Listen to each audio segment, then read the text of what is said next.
What's up, BlerdTalk listeners? It's your girl Whitney here.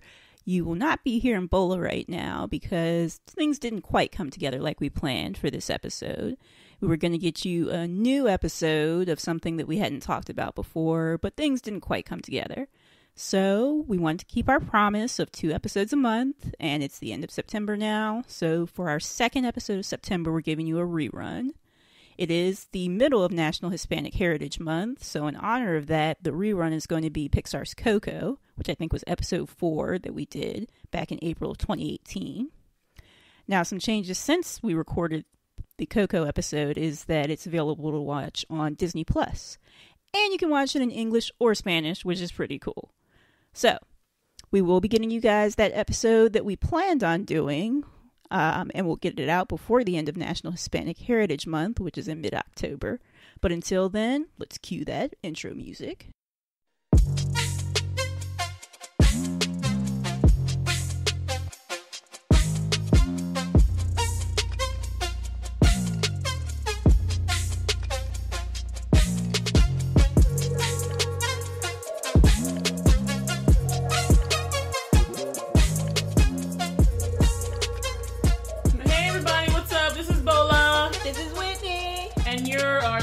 You are listening to BlerdTalk with Bola and Whitney. What's up, y'all? What's up? Whitney, how you been this week? I am doing all right. You guys missed out on our pre-roll conversation. We were actually discussing the Starbucks incident. I got a few choice words for that. Ah, man, it's just... can we do our audible sigh again, Whitney? The vexation in the nation right now, and just Blerd Nation, you guys should be vexed too, because I'm about to boycott some Frappuccinos, okay? Starbucks. I don't drink Starbucks anyway, but yeah. I don't normally either, because I'm like, y'all stuff is too expensive. Sorry. Y'all stuff is too expensive, but I'm just like, the amount of craziness and the attack on especially the young black males is just ridiculous. Yes. Young black males. These two guys were just doing what everybody does. Sit at a Starbucks waiting to meet somebody without buying a damn thing. Or I go to the bathroom. I don't know how many times I have done this at a Starbucks or Panera or someplace where I'm meeting somebody there. I will buy not a damn thing. I will use the bathroom and get some free water. Okay? With a lemon juice, squeeze it in there. You know what I'm saying? And nothing has happened to me. No one has ever told me, oh, you can't do that. But for this lady to just come up at these 2 black guys who were actually there for a business meeting, waiting for somebody. Yeah. For her to tell them that, oh no, you can't use the bathroom unless you buy something. I was like, oh please. I have never heard that at a Starbucks ever. Yeah. But you know what? I do have to say that I did sympathize with the police captain when he said, the policeman didn't do anything wrong. I do agree with that, because if someone calls the police, you expect them to do something, do your job, dude. So really it was the Starbucks manager who was the problem, because, if you call the police and they come there and they're like, yeah, I don't think I'm really going to be doing anything, you'd be hot. So, yeah, this situation was messed up, but it was really on the Starbucks. But on the other side, though, the policeman I don't think they needed to take them in. Yeah. What was the point of them getting arrested? They didn't do anything. They could have been like, dude, all right, you need to leave, or we can, let you cool off. But my thing is, like, they asked to use the bathroom. And I was like, is this one thing is, okay, at first, when I first heard the story, I was like, okay, well, she did say it was their policy. They should have agreed with that and been like, okay. But if I heard that they were also, like, encouraged to leave because they weren't buying anything, they were just loitering, or basically it was profiling. Somebody thought they were going to do something. Yeah, the bathroom thing is one thing, because, there's certain places where you can't use the bathroom unless you're a customer. But there are certain places where that is, like, the atmosphere. A Panera, a Starbucks, you're gonna be there without buying a daggone thing. Exactly. That's just, that's the kind of, that's the, what am I looking for? The culture that they've set up. Yes, that's the point. They're meeting places. And the thing of it is, if you encourage that, you know you're going to have a lot of people who don't buy anything, but then you also know that there's people who are like, oh, I'm going to have this business meeting, and I'm going to be in there for hours. That's and exactly the point I was about 3 to make. meals. That was exactly the point. They kind of, like, balance out. It because they know that if you're there long enough, you might eventually buy something. Yeah. Which always ends up happening. You're not going to stay in there for 12 hours and have your stomach just rumbling. Especially with, like, you know, the display of sweets that Penelope's showing me all the time. I'm like, I'm about to go off my diet with this scone right here, you know? Let me buy this $12 soup. I know. Where do you money, right? I mean, they're not actually $12, but Panera is not inexpensive. Wait, not inexpensive. Yes, that's sorry. Double negatives are like so on the high end of fast food. They are, I don't even know but they're so good. Like they're still. I love like their food. Soup and they're like. Wouldn't you call them medium food? Like they're not fast. Like yeah, they're really not fast. They're like a Chipotle. It's not fast. Mm-hmm. I mean, you would. It's really it's hard. A restaurant chain. Let's just say restaurant chain. There we go. Franchise. Okay. Anyway, that was we just had to talk about that as blurs and just as Black people, just as human beings in general. Like this has got to stop. We don't get it as bad as the Black men. We still get it, but oh my God, our Black men. We support you, Black men. We just gonna pray. Because we know the world is, especially America, what's going on now. Brother, there's so many of you dying. What's the next part? Oh, sorry. I didn't know how far we were going to go into it. You know you've got to find a way to bring some loving here today. Okay. Oh, my Father. Okay, oh, yeah, Father. Okay. We don't need to escalate. See, war is not the answer. Only love can conquer hate. Sorry, the harmonizing was really off, guys. Just because we're like trying to remember. Y'all don't listen to this for our singing anyway. Yeah, well, they kind of do. Well, maybe you do. Some of them maybe do. we're like the Idols reject part of like American Idol. Mm-hmm. You're like, let me listen to the okay.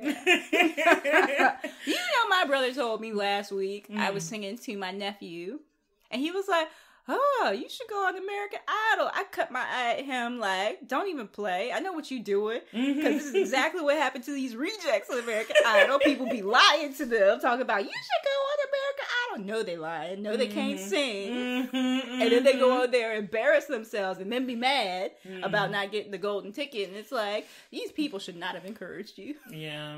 I would actually go, like, I've been told so many times I have a good voice. And I was like, yeah, I know my voice isn't like, I ain't Jennifer Hudson, but I can carry a note or two.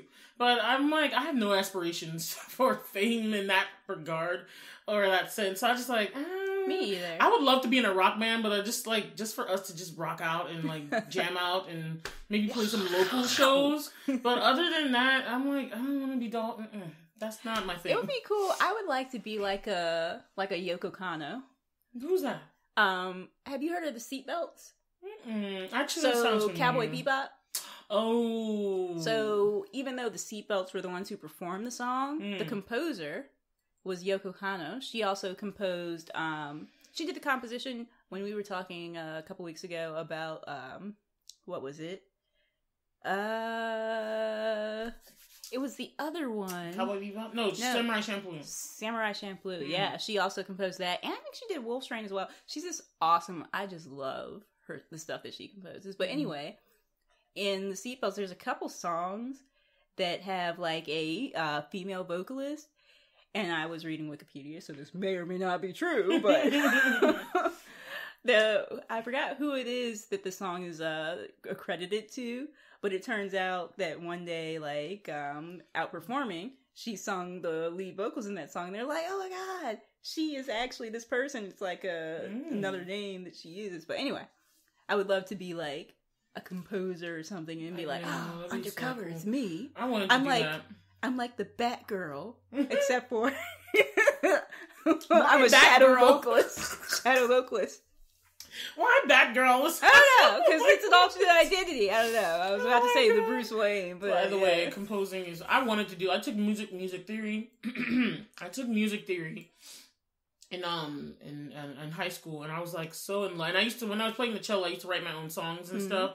That was like the funnest part about it. So like, well, maybe you should do some composing. Let's not get on that, Whitney. That shade right there. But no, she's right. I will be like fixing my cello. Cellos are expensive. Okay, they're really expensive. So fixing one is like.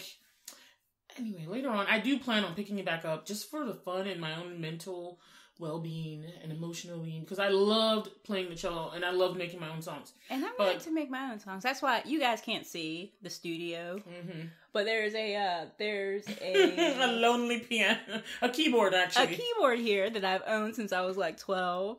The only thing I know is like part of Chopsticks. You know the. Oh, is that? Isn't it dun dun dun dun dun dun dun dun? Well, that's part of the same song because somebody does that part and then somebody does the part I was doing. So you would be doing the while I would be doing the yeah. But there, one hand does that part, and one hand does that part. Okay, we get it. Yeah, putting it together, y'all. We're putting it together.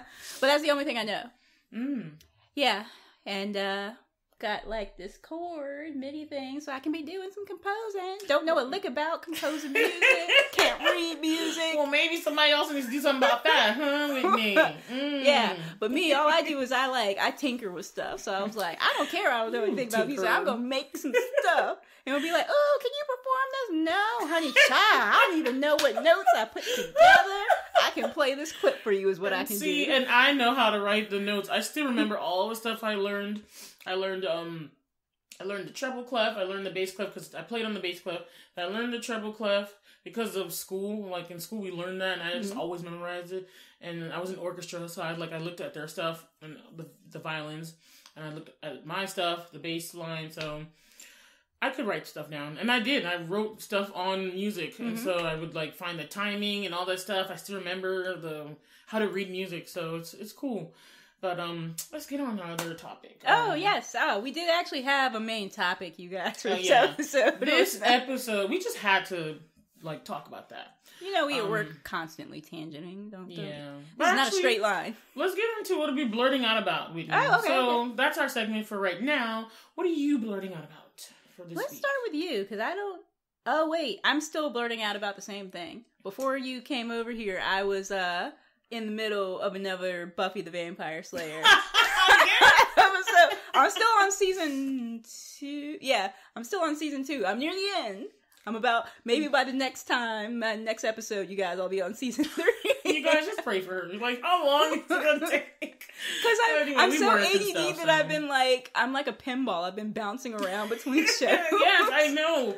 I have been missing all my shows. I've been like backsliding on Black Lightning and The Flash, and like Supergirl came back, and but I was like, I watched that though. Mine is by design though, because I'm so spoiled on binge watching now that I just let stuff aggregate so I can go and watch like 3 episodes in a row. Actually, that does sound like fun, because sometimes I get tired of like, I'm like, that's it for Black Lightning. I know, right? Yeah, so now I've got a ton of Black Lightning. Oh, I just checked out the show Flash. Krypton.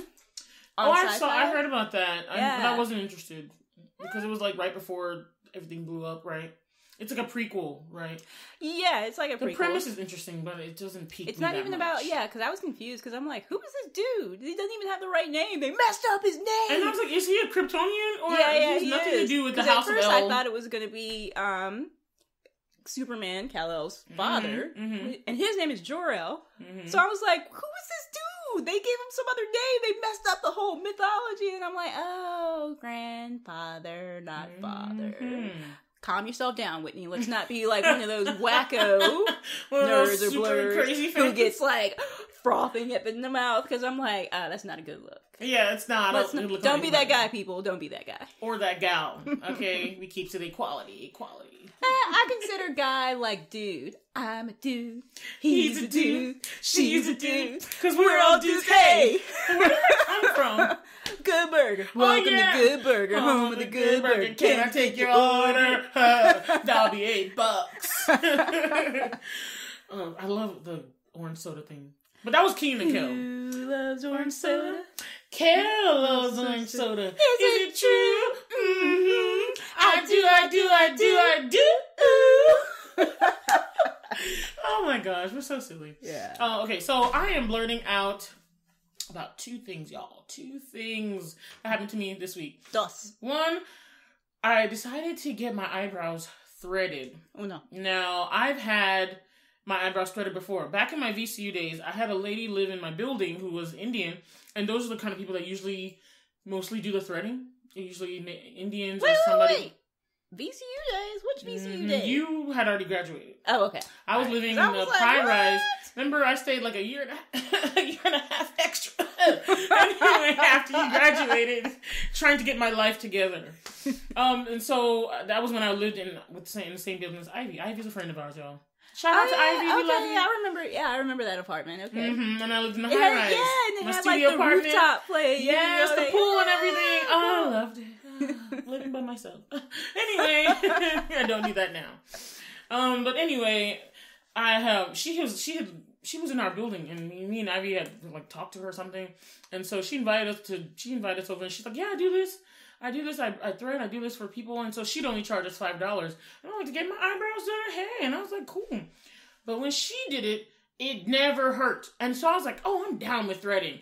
But everyone else that did threading told me it hurt so bad. Mm-hmm. And she was like, yeah, the way the people do it, she said that they used the wrong thread. Uh-huh. That they were supposed to use a different kind of thread so it wouldn't hurt. Mm-hmm. Because when she did it, I had no pain. I was like, go ahead, lady. I forgot her name. I wish I remembered her name.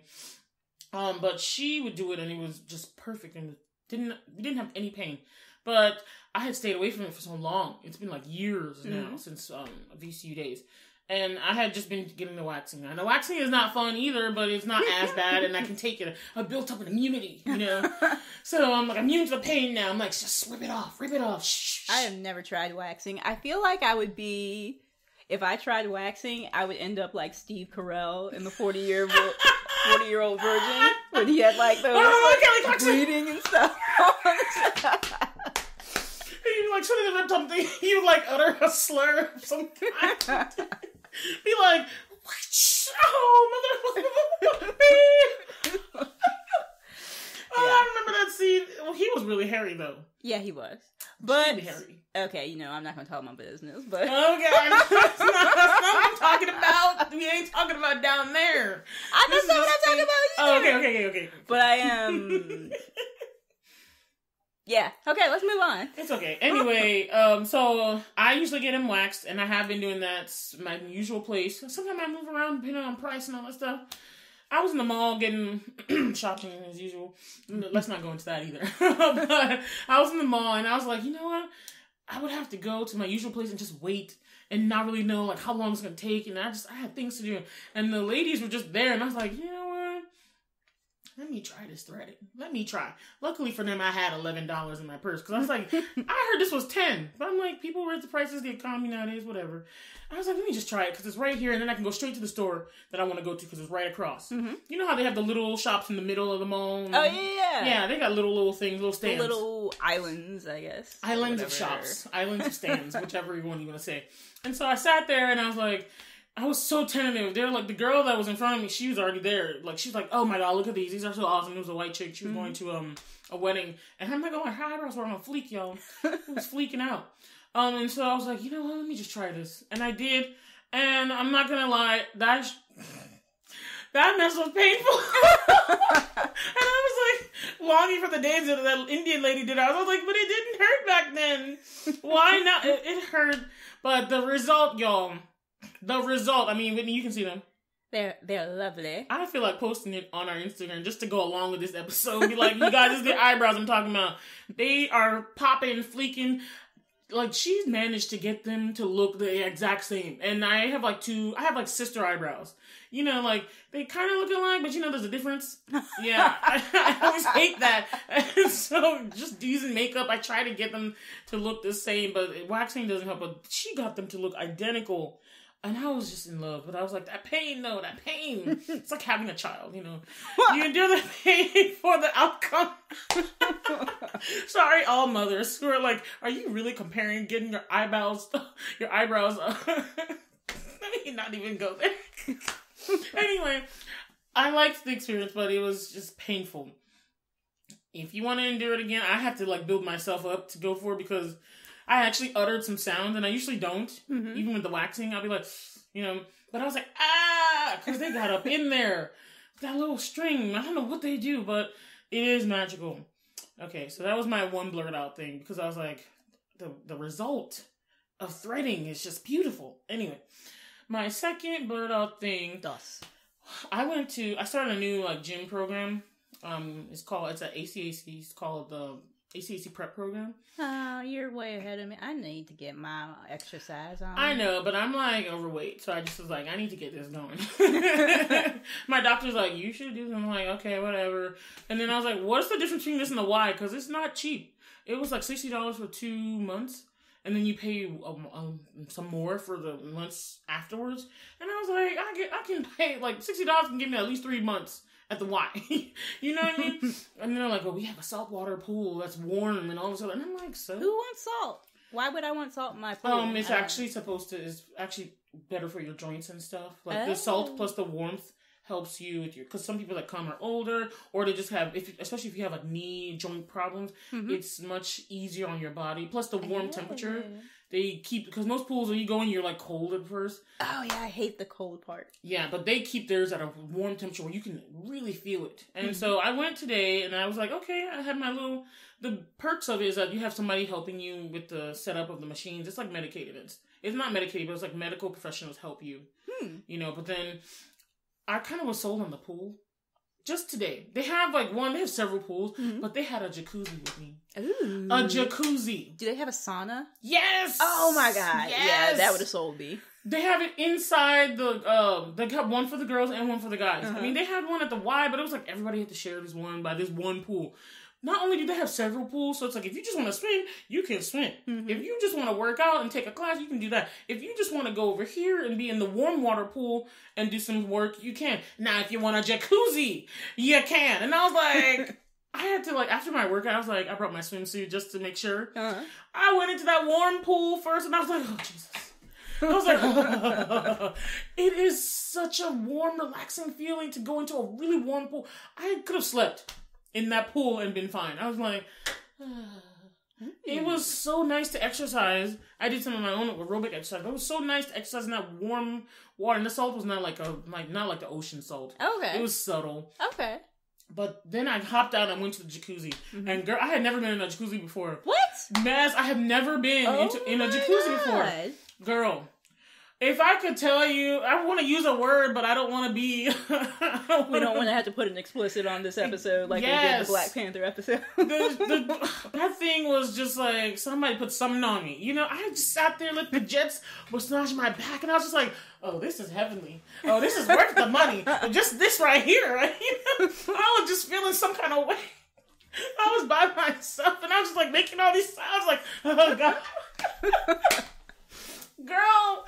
Guys, everybody in Blerd Nation, you just need to use a jacuzzi. Just find one. And Bola means use it in the regular way, because, there's all kinds of ways. Oh, not all that hot tub nastiness. Yeah, it was, not all that, but just for your relaxation. I was so relaxed and that could also be for relaxation. Oh, Whitney. Always in the gutter. But y'all, I'm so blurting out about this. I'm like, I need to go every day to the gym just for that damn jacuzzi.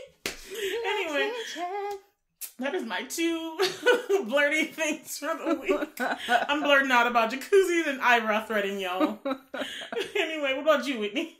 I already went. I'm still on Buffy. Oh yeah, that's right. You did. Season 2. That's all for me right now. All right. So, you guys, today's episode is really about Coco, the movie. Disney Pixar's Coco. Yes, and so this movie actually won the Oscar for Best Animated Film this year. And I'm not gonna lie, I was mad because I hadn't seen Coco. And I wasn't interested. I was like, whatever. Oh, I hear it's good. When I hear things it's good. And I was like, okay, I'll check it out. And so many people had said something to me, but I had watched already one of the other films in the category, which was Loving Van Gogh. And I learned from Matt, my friend Matt, who works in who used to work in the Virginia Fine Arts Museum, that I was saying it incorrectly. It's not Van Gogh, who's my favorite painter. Van Gogh. It's Van Gogh, or Van Gogh, if you really want to get extra Dutch with it. Van Gogh. A lot of phlegm. Anyway, Van Gogh, and whatever.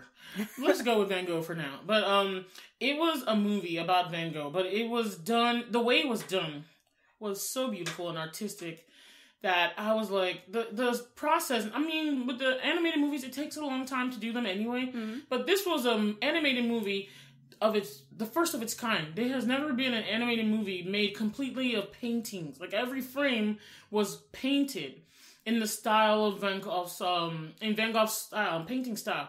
And it told his life story about, not his life story, but like the days or what happened before he died, or, you know what I mean? Like, somebody was going through, he had already died in the film, and then they were going through the past to discover what happened to him, or whether or not his death was an accident, or somebody had murdered him or something, because apparently that was going around at the time. Oh, wow. He did kill himself. Ultimately, it was ruled that he did kill himself, because he was so unhappy, that he was so brilliant, and no one could realize his potential. Unfortunately, that happens to a lot of artists, and so it was just kind of sad how he had died, and he was just unhappy, and he wasn't successful, but he's one of the best known painters in the world. But this movie the movie itself was just beautiful. It was awesome, and it was like cool to see every frame painted. I've never seen anything like it. And so I had gone with my cousins in that, and they premiered it in the Bird Theater here in Richmond. Yeah. It was just awesome. So I was rooting for it. I mean, you had 100 artists over 7 years, seven years, paint all the frames for this movie. I just was like, nah, that's just the skill and the dedication right there. Plus, the movie was great. You should watch it, Whitney, if you haven't seen it. It's called Loving Vincent. Loving Vincent. Yeah, that's the actual title. Sorry, y'all. Loving Vincent. So I was all like, yeah, that's gonna win. Then I hear Coco. I'm like, what? But then I watched Coco, and I was like, oh yeah, oh yeah, it deserves it for several reasons, and we're gonna get into them right now. Well, actually, first we're gonna get into right about now. What song is it? Oh, I don't know. I was about to call the lyrics right in about now. Some. Check it out. Yeah, okay, I know what you're talking about. Yeah. Y'all know what we're talking about too. That's like a 90s song, right? Yeah, I'm pretty sure it's all like the 90s movies and TV. I don't know who sings it. That's a lot of the problem with the old music. You're like, yeah, I know that song. Who sings it? Don't ask me that. Anyway, but so this movie is about one thing I really love about this movie. It's about a little boy, and it was taking place in Mexico in the 20th century, and it's about a little boy who, despite his family's policies against music, he wants to, be a musician. And then he somehow, by the way, spoilers abound. So anytime we talk about anything, you guys, just expect spoilers. We are not going to give you a rundown on the trailer of the movie. We're going to talk about the entire thing. Yes. Okay. So if you don't want to know about Coco, please go, but then come back for when we want to talk about something else. Anyway, but what I like about this movie is that it's really pays homage to the Hispanic culture, especially Mexican culture. And so I was just talking to Whitney earlier, before we even started, about what we have seen in film and media and TV about Hispanic culture, like some of the good things. And everyone, when you think of their media, you always think of telenovelas, which are crazy. They're crazier than American soap operas, but they're funny. And then they have some adapted for the American audience, like Ugly Betty was one old one that was really good. And right now, I'm all about Jane the Virgin. I love this show. It is so good. It has a balance of telenovela issues as well as it's just heartfelt. It's real. It's good to see just a family going through stuff, and it's just plain just people things. It's not all the sci-fi and all that stuff's good. I do love my superhero movies, but this one is just a family movie, issues with kids and children and relationships and all the stuff. And then there's a good amount of crazy murder and intrigue. There's always a murder of some kind. Somebody has a twin. Somebody died and came back. Somebody's lovers. It has the nice balance of the telenovela craziness and the family dramas that we don't have anymore. And so big up to everybody on Jane the Virgin. I love you. All right. What about you, Whitney?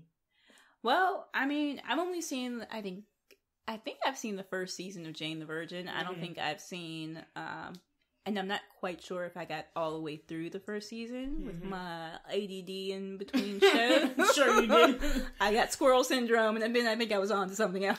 Me, I'm extremely loyal. So once I get hooked to the show, I'm gonna watch until you do something bad, then I'm gonna bounce. Well, I mean, that's me too. It's just that in between my loyalty, I'm also stepping out on your show. What? That's not loyalty at all! But I come back. You're like a show adulterer. Such a weird word. You step... I step out. I'm like, that's terrible.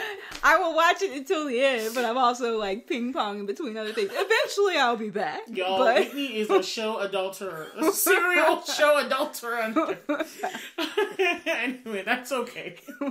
But me, I'm like, if I'm in, I'm in. And I'm loving the show right now. It's a good balance to all the other stuff I watch it, because there's just not a lot of one, it's cultural, and plus you don't get to see a lot of stuff by Hispanic culture, especially now with the way the world is going about them, like immigration, all these things attacking that group of people. It's just, this movie was like also kind of like Black Panther, where it was like representation. Yes, is representation is so important. No taxation without representation. Puerto Rico, by the way, they get taxed, but they don't get any representation. They have a representative, but they're not allowed to vote or do anything in Congress. So I'm like, why? Wait, what? Yes. Oh, snap. They are not allowed. They have a representative, but their representative has no power. They can just speak on their behalf, but they cannot vote in anything. I think they vote. I don't think they even get to vote in the elections. But don't quote me on that. But it's weird. They're a territory. They tax them like they get taxed just like any other state, but they do not get any representation. And I think that is such a terrible, terrible situation right there. I'm just like, that's not cool. It's just not cool. That is not cool. Y'all need to Boston Tea Party some people. I know. History buffs. Y'all know what she's talking about. Y'all know. Exactly. I'm like, that is definitely taxation without representation, which I was like, what? Well, anyway, let's not get into American politics, the way things are going. But I have been noticing and seeing just basically a lot of the stuff. Let me talk about right now, the home wreckers. The real home wreckers right now is the ICE, immigration. And all the laws and things are going on. Like, they're breaking up families, snatching them, deporting at will, you know. And it's just heartbreaking to see that. It's the DACA, the Dreamers, and all that kind of stuff. And you know me, y'all know my family. Well, no, nothing is happening to my family, but I know about the struggle. People think, oh, well, you should just become a citizen. That stuff is not easy. It takes years. And sometimes the American government does not make that hard. It takes years and thousands of dollars. Like thousands. They do not understand. It's just not so easy to just be a citizen of another country. Especially one like America that is not so open for people to become citizens. They take forever. You know, and so, but I just think it's terrible when you have somebody who's lived in America their whole life, 30 years, and then just because of the whole paper thing, they have never committed any crimes, anything wrong. They were brought here not of their own will when they're a child, and you have no sympathy. You provide them no way to become a citizen. Mm-hmm. You take that away even though they want to, and you just send them back to their home country and break up their family. Even though technically it's their home country, is not. It's not home. Really. It's not. They've never, in their memory, experienced it. It's not, and it's really sad and disheartening that that's happening now. But such is the world. But anyway, on a lighter note, better note, that this movie celebrates their culture, and we were watching something talking about how there hasn't been any representation especially in the animated world that kind of shows this culture. Just like with Black Panther shows, there hasn't been any good stuff about African culture being released. This one does the same for Hispanic culture. That was kind of similar to this, like as far as the animation style. It was an animated movie. I'm pretty sure it wasn't Disney. It was probably like, I don't know. But there was another one around the same time as Coco. I can't remember the name of it. But anyway. Are you talking about Isle of Dogs? No. It was... You know what? Just move on. I can't remember. Okay, so first, Whitney, let's talk about what we liked, besides the representation. What do we like about Coco? Well, do we want to start with what we don't like? That might take a shorter amount of time, because... I don't have anything I didn't like.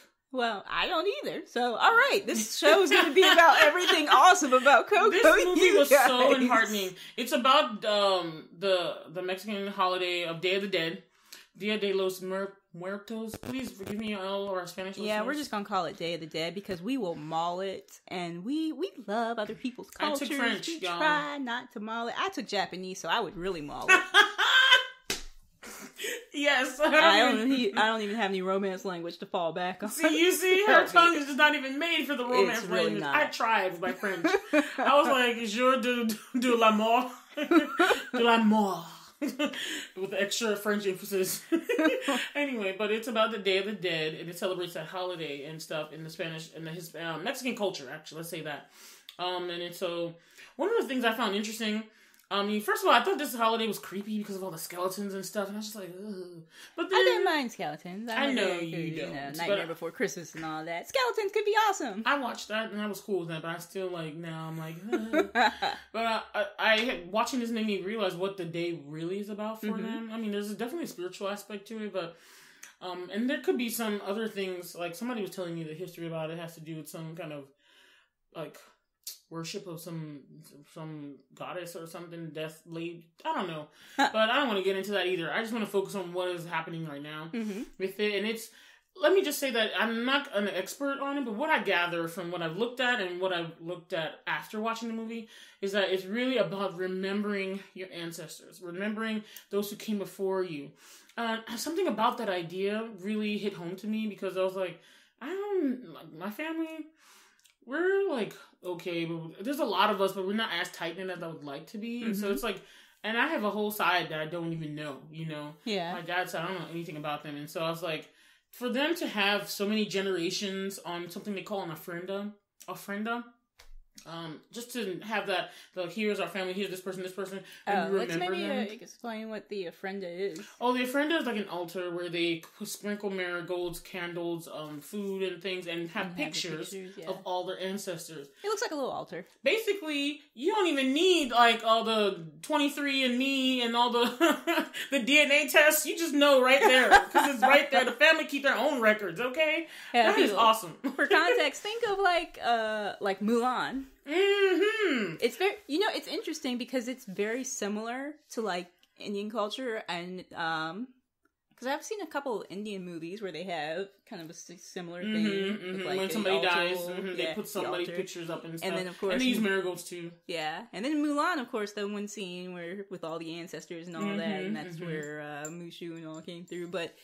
It's interesting when you see that type of very similar threads come through in very different and far apart cultures. So I just thought that was interesting. No, it's cool because you normally do see that in other cultures outside of the Western one. But I just think it's so interesting that they have that much knowledge of that, and they just want to celebrate their memory and stuff. And so that was kind of one of the heartwarming themes of it. One of the things that happened in the movie was that it was sad that some of them, even in the land of the dead, so it's the movie takes place in two planes or two realms. One was the living, and then I think planes is good. Planes, yeah. One was the living, and one was the dead. And so the little boy, Miguel, he was able to go into both worlds. I mean, he was in one, and then he went into the other one. By magic, without dying. Without dying. You can't get there, but. And I think it was because he took some relic. Oh, yeah, because he stole the guitar. He stole the guitar of someone he thought was his ancestor, and he played that mess, and then he ended up being in the land of the dead. Anyway, it's a very interesting concept. It really was a beautiful story, but it was so heartwarming. Just tugs at your heartstrings. It did. It was really about family. Yes. And the movie's very called much Coco. so about. That was the main theme, I think, there was the ancestral, respect thing, like you said, but I really thought it was very much so about the importance of family. But, yeah, I just wanted to... you just fall off. But the movie's called, the movie's called Coco because it's based off of Miguel. Miguel is the main character. Yeah. But it's about his great-grandmother or just his grandmother? No, that was, Coco is his grandmother. So the one that was flipping around, hitting people with her sandal. That's his grandma, abuelita, and then they have another abuela. That's right. Who was older, great grandmother. Yeah, I almost forgot about his actual grandmother. Yeah, because he has a mom, and then the abuelita who was like, no music, no music, no music, and it's beat funny people with a because slipper. I hardly like. The mom and father seem like they're so minor. Mm-hmm. The grandmother and Coco, the great grandmother, are like so much more prominent that you forget he even has parents. I know, right? So 1 second they were in there, and you're just like, oh, you're not really integral. But there was a lot of side characters, and it just had a very cool story. I like how they weaved it together. It was so much, and it was like a beautiful feast for the eyes. Oh, There's my so much God. colors. I love the colors. So gorgeous. The colors, dude. The colors. I'm colorblind, kid. I love the colors.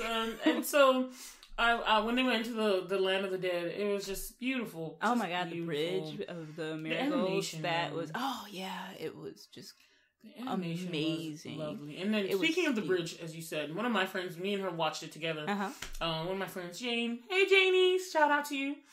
And so we watched it together, and she said, the bridge, it was a marigold bridge because marigolds are used to decorate the ofrendas in the culture.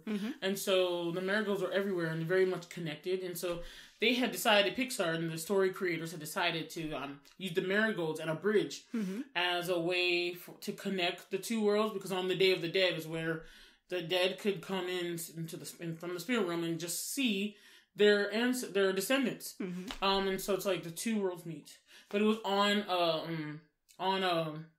a bridge, right? And it was like a wide open bridge, and it was like you could go through the border. And she just noticed that. She's like, "Isn't that interesting? How wide open this bridge is, this border is in America now. The borders for people coming from that culture is like closed and narrow." And I was just like, "That is such an interesting point."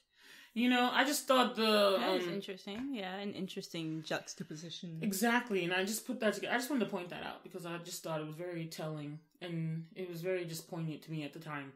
But I really loved all the animation. It was so, like, they're just getting better at Pixar with their animation, like the detailing. I remember looking at one of the scenes where you could it's almost like you couldn't tell it wasn't, you know how you were talking about the wax figures where it's like it's almost real, but it's not, and that's where it's creepy to you. Yeah, the Uncanny Valley. Yeah. And that's what I was thinking when I was looking at some of this stuff. I was like, this stuff looks like you could see the texture. It wasn't just flat dimensions, you know? Yeah. But it didn't hit the Uncanny Valley for them. No, it wasn't uncanny. It was like, it was right there. It was like, is this a photo? Did they switch out the animation for a photo? That's how detailed it was. And I was like, the cloth, it was like you could see the grains, you know, and then I was just like, wow. And the cans were so, I'm like, just all this stuff, it was very, I didn't even have a problem with all the skeletons. I was like, this is awesome. Yeah, because a YouTube video that we watched, they were talking about how they were making sure, how they had a challenge of making sure it was still like family friendly since there were these skeletons and stuff. Because, you know, skeletons aren't really what one would consider just like a great children's family thing without scaring half to death a lot of people. But they made them, I say humanized, but that's funny because, I mean, these are human skeletons. So, yeah, they were humans anyway. But anyway, they humanize it so that they are friendly looking. They're not like terrifying skeletons like you would see for some horror movie. They're very expressive. Yeah, and relatable. I liked that they did that. Another thing that they had was that they had the spirit animals. Oh my God! Yes. They had Dante the dog, which was the main family spirit animal, and then not the main family. It was just, I think, Miguel's spirit animal.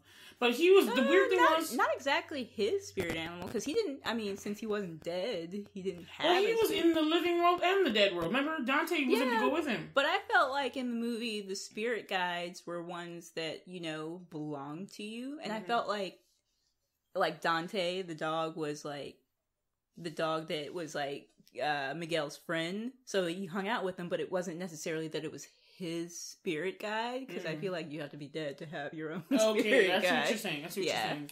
Okay, so maybe he belonged to the family, and then maybe they just had many different ones. I think they had many. He belonged to the family. I think he was hanging out with the family, but since he didn't start out as a spirit guide because he wasn't dead before. Well, one of the things I had watched earlier was talking about how he was. This is what makes me think he was attached to the family, because it was like where Miguel didn't know, there was a character named Hector that he met in the world too, who wanted one of the things in the movie was that if your family photo was on the ofrenda, even though you had already passed from the real world, then that meant you were remembered, and that you could go through the border and actually see the family and come back, you know, to the land of the dead. And so this one character, Hector, he did not have an ofrenda, and then the people in the land of the dead were like afraid of being forgotten, because then they just kind of disappeared into some dust and just disappeared, and they disappeared when people forgot them. So that means like they had lived so long, or like no one had their picture on the ofrenda, something like that happened. And so Hector just didn't want that, because why? He was trying to get to his daughter, to let her know that he loved her. Oh God. Oh god, yeah. I cried during this movie, you guys. This movie is so sweet. I don't know when the last time I cried at like a live action movie was, but I'm like always bawling during Disney Pixar movies. He did it to me. Inside Out was like one of the just main like a waterfall ones. during these movies. Long gone chasing waterfalls. Please stick to the rivers and the lakes that you used to. I know that you're gonna have it your way or nothing at all, but I think you're moving too fast. Anyway, sorry, I had to do that. Waterfall, I love that song. Me too. But just a flood of emotions. I don't know what it is about the medium that it can readily convey that, like, Inside Out was another one. Oh my god. Did that for me, where I was just like, wow. And Bola needs to see Finding Dory, because I also cried. I did not watch Finding Dory. I did love Nemo, but I did not watch Finding Dory. You need to, it's awesome. One of the other ones I really loved was Big Hero 6, too. I love Big Hero 6. That was awesome. But they just, I don't know what it is. And they take the simplest stories and then they just make it so that you just get so engrossed, you get so involved, and you're like... Pixar are master storytellers. Yes, they are. Yeah. I love it. But they can just tug at your heartstrings, and it's a general audience watch, you know, and the story was so engrossing, and I just was like, I was like, by the end of it, I was like, oh, they can have the Oscar. They can have it, okay. They can have the Oscar. Coco. Take the Oscar and all my money. Fix Remember your dad, remember? Anyway, so back to me explaining. So Hector was a character in the movie that we did not know later on was actually Miguel's real ancestor. So Miguel's family story is that his great-great-great-grandmother along the line had a husband who was so into music, and they both sang and loved music together, but he had loved music so much that he left his family, left a wife, left a daughter, and went off, and he was never heard from again. Yeah. And he so... just screwed right off and said, screw you guys. Like some... Papa was a rolling stone. Boom, boom, boom, boom, boom. Wherever he lay his hat was his home. And when he died, all he left us was alone. Anyway, so... Or you could say he was a scrub. So anyway. Let's not sing that one, because I'm going to get into that. All right.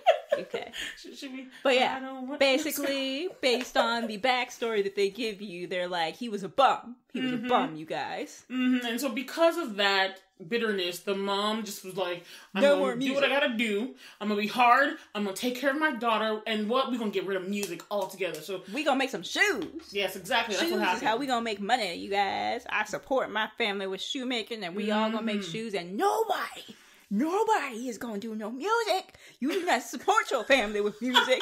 You make shoes. You just see Whitney's face, y'all. Like, one day I'm like, you need to record us. Her face is so funny. Because she's like real intense with it. But that's the impression you got from the mom, like the great-great-grandmother. She was just like, no music. And all through the line, it's like I don't know if it's a spirit of bitterness. It just kind of went through all of them. It was like stern severeness that went into the moms. Because all along the line, Miguel comes, and then his grandmother, it was just like, she was just like her grandmother. No music, no music, no music. And so it was crazy because Miguel had grown up watching these old school videos of Mexican artists. Ernesto de la Cruz. Yes, and I love the name. Ernesto de la Cruz. Just the way they say, just when they speak Spanish, it's just buttery. Just, yeah. I wish I could speak Spanish, just because Spanish and French, I'm just like, you get me. Sugar on me. Is that appropriate? You said sorry. I was. Oh my god! I was just saying. So butter and sugar go together. Like really? I mean, yo, I'm not mad for real. But anyway, he loved music, and so it was like he had a skill for playing the guitar and watching all these videos about Ernesto de la Cruz, and so he figured out later on because they had the family photo on their ofrenda, but they had ripped out the face of the grandfather, the guy who left the family, and so for years he was just like, who was it? Because they had known that he was a musician, and so he had kind of put two and two together because he had found a guitar and was like, Ernesto de la Cruz is my ancestor, and so that's why he ended up picking the guitar up, and then at the shrine to him because Ernesto was like a huge star, he was in movies, film, everything. But then we later on find out that Ernesto de la Cruz was a bum. Yes, he was the real bum. He was. You might have a better word for him. A worse Actually, word. yeah, that doesn't even begin to describe that murderous some son of a biscuit eating bulldog. How about that? He was a murdering son of a biscuit eating bulldog. Cursed son of a Southset goat. Yes, Southset goats. I always use my euphemisms, y'all, just in case. But yes, and we find out that Ernesto had stolen his. We find out that Hector was actually Miguel's ancestor. That's where he gets his musical talent from. And then Ernesto was the one that killed his great-great-grandfather. And why he couldn't get back to his family. And the daughter he wanted to see so bad was Coco. And Coco is what? Miguel's great-grandmother? Yes. Who is alive, but barely there because she has severe dementia. And so, but he always talks to her, sings to her, all kind of stuff. And Hector was afraid he would disappear because why? The only person that would remember him is Coco. And since she was forgetting things, she was getting old, not even dying, she was just forgetting things. He was afraid of being, and he just wanted to let Coco know that he loved her and that he was going home to see her. He had left. That he hadn't just abandoned the family. He was on the road, singing and stuff, but it wasn't his intention to abandon them. Yeah. He was on his way home until some son of a gun killed him. Yes, Ernesto de la Cruz. You suck. You bum. Anyway, oh man, when that twist happened, I'm not gonna lie, as we were watching the movie, I was like, what if while I was watching, before they revealed this, I was kind of wondering, I'm like, what if Hector is his real grandfather? Great-great-grandfather? I'm like, what if? But I was thinking about it, I was like, let's see how this goes. And then I didn't think the thought anymore, because when you find out that he killed Hector, I was like, oh man, that really sucks to have a murderous ancestor. Exactly. You weren't thinking like, nah, that's not his real grandfather. My mind, I was like, oh, Ernesto's not his grandfather. That's that point cemented it for me. But for you, you're like, damn, your ancestor was a murderer. Yeah. But then I was like, nah, it was good. It's so good how they did it. And the whole point was that music was what helped. One, the whole family didn't want Hector to disappear in the land of the dead. They wanted to stay remembered. And the whole point was trying to get Miguel back to the land of the living. He was stuck in the world because why? He wanted to get hold of his ancestor. Yeah, he wasn't exactly stuck. He could have gone. Oh yeah, you're right. Back, but there was conditions. To his going back that he didn't want to accept. Yes. So he was like, I'm going to find my musical ancestor. And it was getting a blessing to be a musician because he wanted to show his family. Because the reason he had run off from his family anyway was because he loved music and he got caught doing it. And so his grandmother, his parents, everyone was like, you're not going to do music. And he was like, well, I don't want to be part of this family anymore. And so that brings up a theme. Yeah. A theme about, about being who you are, even going against the family. And so I was telling Whitney before that a lot of cultures that are not Western in nature are more there's this okay, you guys, I'm getting really nerdy on y'all, sorry, but in grad school I studied some communication theories, and this was an intercultural one, and it was Hofstede's Cultural Dimensions.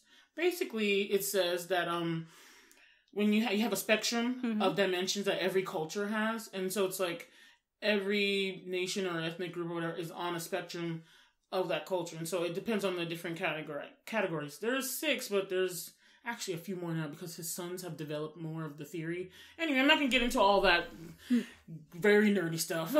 But one of the dimensions is individualistic versus collectivistic.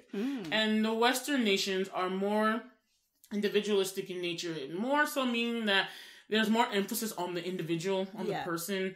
There's more freedoms to do things. What else can I say? What do you think when you think of individualism?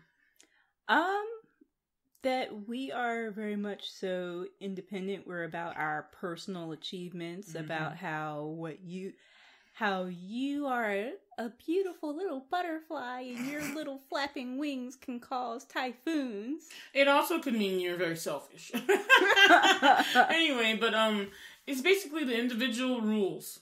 And that's I could say that's definitely Western culture. Yeah. It's about really what you want to do. But other places in the world, and most of the other places that have brown and black people, are more collectivistic, meaning that it's more of the group that is the functioning body. It's more of the group that has the say, the collective, as you would say. So it's definitely more, when it comes to decision making and what is emphasized, like what the family wants works. What the family wants is what's going to be done, not what just you want. Also, I can tell you, like, I wrote my thesis, my research paper in college on anime, and it's definitely prevalent in Japanese culture because, like, some of the themes that you'll encounter, at least in some of the old school anime, because I gotta admit, I'm not really so much up on new stuff. I'm a classics type of anime girl. Me too. Sorry, y'all. Yeah. But yeah, it's very much like some of those themes, like if you're like diving deep down into them, are about how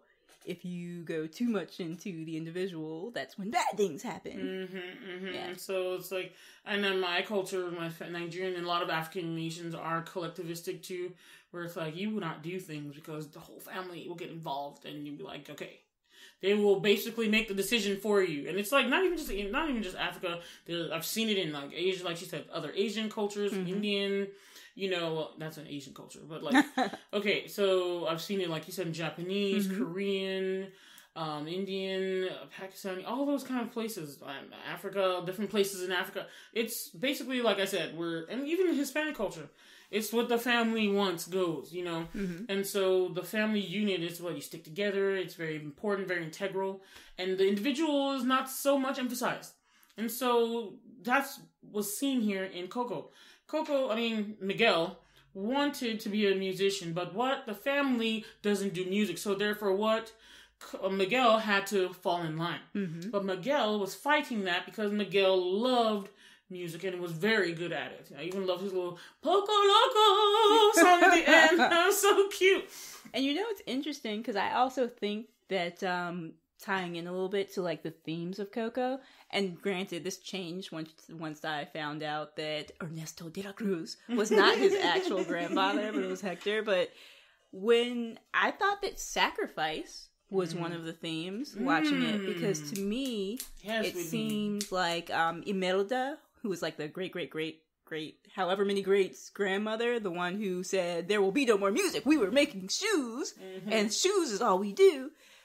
She also, like Bola said earlier, she loved music. She and her husband made music together before he went off to pursue music and then got killed by that bomb when they thought that he had just abandoned them. But she sacrificed, to me, passion for family. And then when you're watching the movie, you look at like Ernesto de la Cruz and you're thinking, at least me, I was thinking he sacrificed family for passion.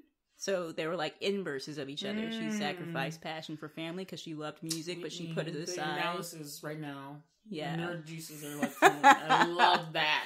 Yeah. That is beautiful. And that is real. Yeah. Of course, it was spun a little bit once you find out that's not his actual ancestor. But it just, to me, that's something that I thought was you know, kind of forming up into a theme. I don't know if it still holds true once you find out he's not his actual, Ernesto de la Cruz is not his actual ancestor. But Hector is, and you can tell that's kind of what happened. He did sacrifice family for his But I feel like he didn't actually sacrifice family for passion because he had no intention. Like if he had just, you know, screwed off and never come back, then yeah. But since that wasn't what he was doing, he just got killed by some son of a gun. But you could see like they had like the backstory part that they had animated so nicely. You could see that in him choosing to leave them behind anyway, he was choosing the passion over the family. But he had intended to come back, yes. It. But he did initially leave for that purpose. Because, like, plenty of people, I mean, you've got, like, you know, families who have, like, maybe a parent who's, like, a salesperson. So they're, like, on these business trips. And I feel like that's part of them supporting their family. But, you know, if they're coming back, then it's not sacrificing their family for whatever they're doing. But if they Because he died, would you say it was a sacrifice then? Because he died at the end.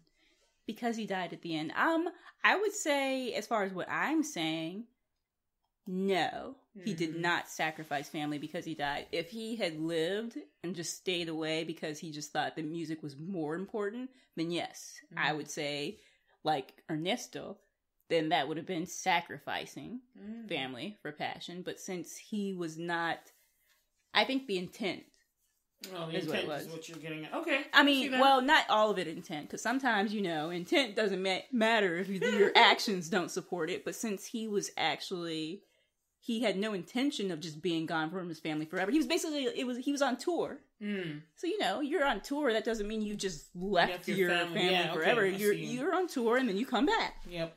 So, to me, that's the difference, and why it was not him sacrificing family. It was a misunderstanding caused by a son of a gun, selfish murdering.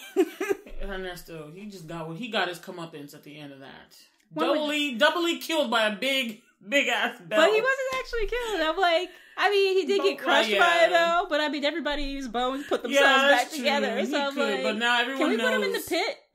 yeah. Like be like Joseph, like just stuff him down in there.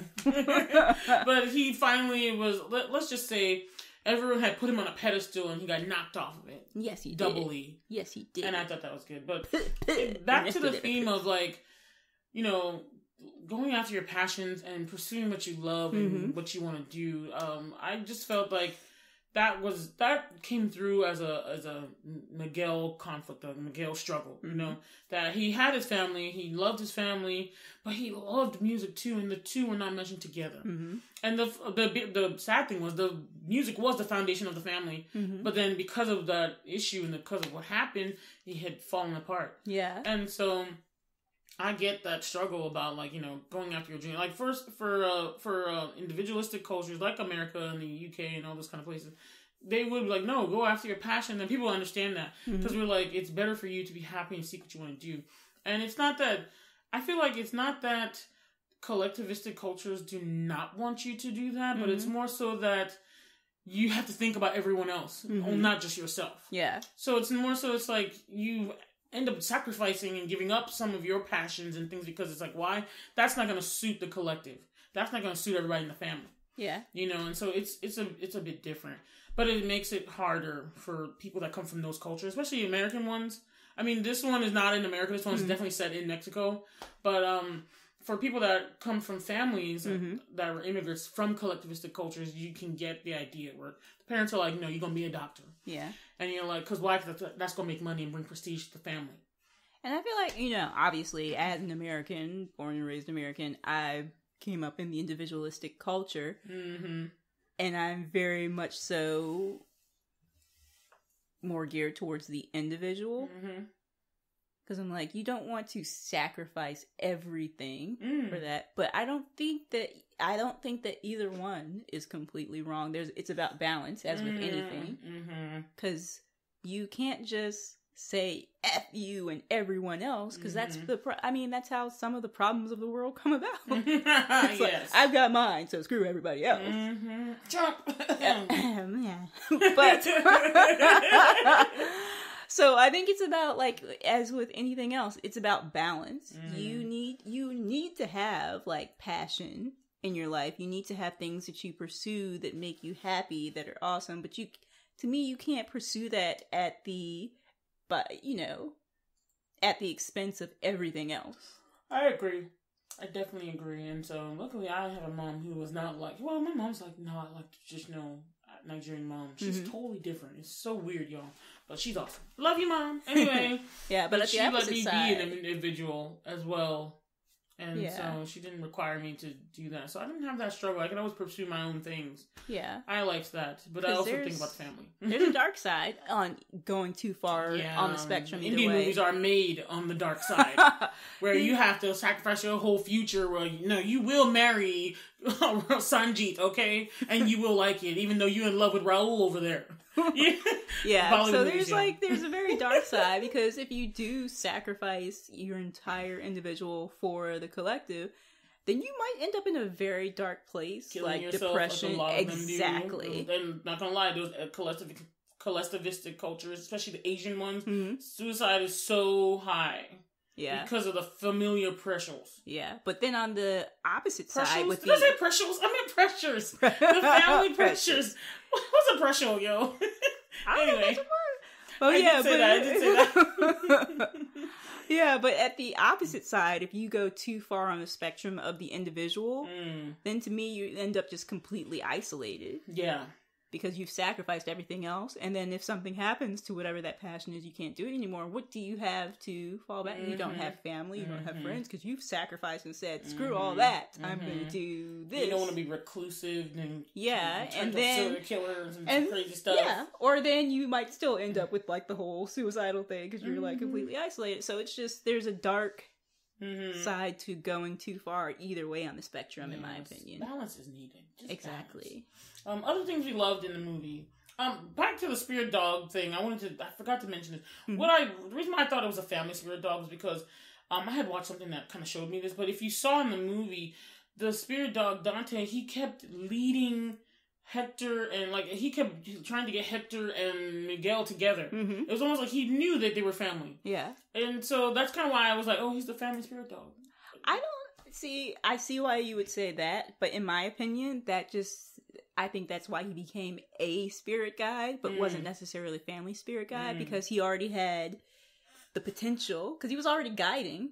So that's why he became a spirit guide. But that doesn't. Did you see him get those little ass wings? Here's this dog, and he has the T-Rex size wings, like the T-Rex. You know how the T-Rex got those little arms that are useless. They can't get anything. He had these tiny wings when he became a full, colorful spirit animal. And I was like, now what the heck he's going to do? He can hardly lift himself. Oh, it was hilarious. But Whitney, the Griffin looking one. Oh yeah, the spirit guide Pepita, I think it was. Yeah.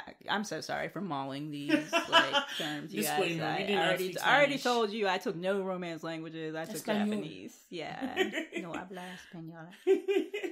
I apologize. But yeah, that was my favorite. I was like, it's so cool! And then I like the detail. Well, with Pixar, we already talked about the detail, but they had done a lot of research when it came to this movie too. They had actually looked at photos, gone on sites to do some research.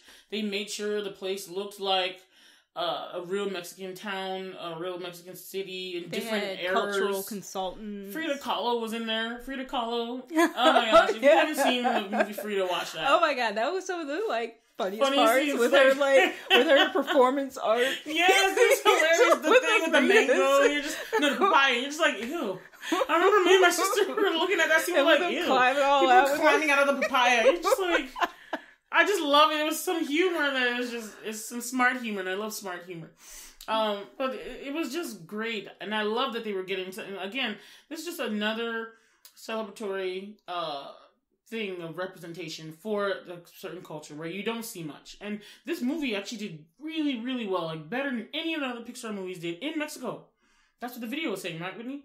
Yeah, and I think it was saying this particular video, I don't know if this was something that they got from somewhere, but saying it was probably the best Pixar movie since Toy Story 3. And actually, yeah, I would totally agree with that, because this was amazing. We love Coco. You give Coco, what do we rate Coco? 2 thumbs up. Oh, we don't do thumb ratings. No. I would give Coco a 10 out of 10. Really?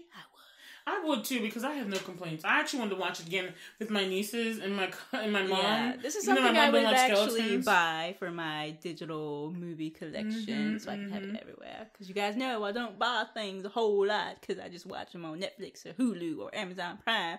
But I don't want to take the chance that they would move it off of the platform. So yeah, I would actually buy Coco, and so you guys should check it out. It's awesome. And check out some other things, some of the other shows and things that feature the Hispanic culture and peoples, the Latina groups, Latinos in good light. You know, check out the Jane the Virgins. Check out Ugly Betty. Find the box set somewhere and watch it. Yeah, we'll throw it in the show notes, you guys. Some things you guys should check out. I haven't watched any telenovelas like in the original Spanish. I mean, you know, I've watched. You know how you scroll through the channel and you watch, you're just like, I'm looking at it. I'm getting pulled in. You know, I have no idea what they're saying. You know, but I just check those things. I'll check. There's another show on Netflix called One Day at a Time. That's a sitcom now. That's a new one in streaming right now. That's another like a Hispanic culture sitcom of a Cuban family.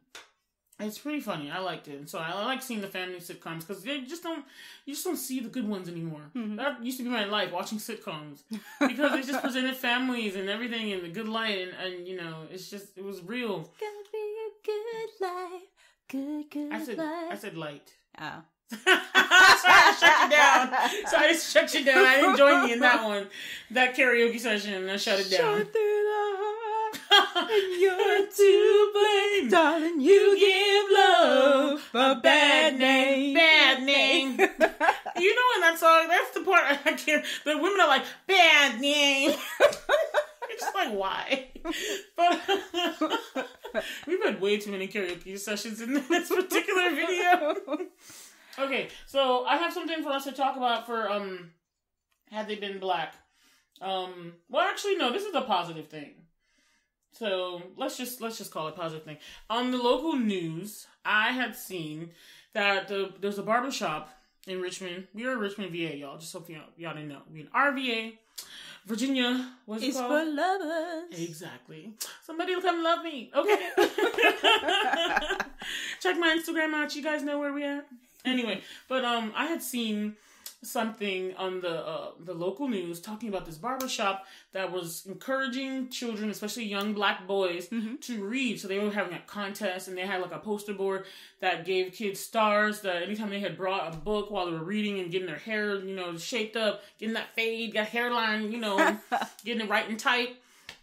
And I just yeah, get it right, get it tight. That's a song. And I just remember looking at it and I was like, this is awesome because unfortunately we know that a lot of times there was a stigma associated with being a bookworm growing up. It's like it was a nerdy thing, of course. And what me and Whitney did what? We love books. I didn't care. Yeah. For girls it's not as bad because it's like girls could be nerdy if they wanted to. But, you know, you still have to be down and cool. But I didn't care about that because I was like, I like this book, though. Yes, it's an American Girl collection about history. And I love it, though. Anyway, but, and it's so sad that it wasn't encouraged for young black boys to find reading cool because it's just not cool. You know, video games, sneakers, rapping, and all that crap. Whatever, all those other things were seen as sports. And so I like that for now they're trying to encourage boys, especially the young black men, to read by doing these contests, presenting them there, like while they're in the chair, encouraging them to read. I thought it was just a hashtag black excellence on that. Okay, hashtag black excellence. Awesome. What do you say, Whitney? I think that's awesome because I think I've said it before, but yeah, we need to teach our young black men that there is more that they can do outside of sports, and that there's more to look up to other than rappers with bad grammar. Read a book. Yeah, I thought about, should we put that? No, we're not going to put that in the show. I was going to say the part, read a book, read a book. We might, I don't know. We'll think about it. We might decide to link to that, the show notes. We'll think about it, you guys. Your body needs water, so drink that. If y'all know that little John song. Speed stick. It's not expensive. Buy some land, buy some land. F spinning rims. If y'all know what song you're talking about, blurt out on it. Let us know. Leave us a comment. You know this song, the read a book song. And so, in this segment of Had They Been Black, I like that this one is a positive one. It's not like a situation where like, it would have gone the other way. We started off with a bad story affecting Black people, but this time we're ending off with a positive one. So big up to that barbershop. I wish I had the name of it, but please encourage all of our young people to read. It's definitely important to stay educated, intellectual, and like it's just awesome. Like we need people to read more. That's right. Read more books. You know, that's the way you stay informed and make your own decisions and develop critical thinking and imaginations. That you need to do other things in all the realms of life, in all the different arenas and areas. You know, so it's reading is not just integral for like English sake or like English language, but it's integral for everything. That's right. All right. So, Whitney, anything else? I think that's it. I think we can. You got anything else? Because I got nothing. I got nothing, so we sign off. But Coco, we loved it. It was awesome. It definitely deserved the Oscar it got. Definitely check it out, you guys. And the music is wonderful, too. Yes. And it actually started, speaking of helping kids, it actually started an organization that would, the Grammy organization that helps children get involved with playing instruments and after-school programs and all that kind of stuff. Just to encourage more people to get into music. Yeah. Especially in the communities where it's not supported or they don't have enough support to give to children to learn instruments and stuff. So I think that's a big positive too. And teach your young people to play an instrument, you guys. It's awesome. I don't actually play. As you guys heard earlier in the episode, the only thing I can play is chopsticks.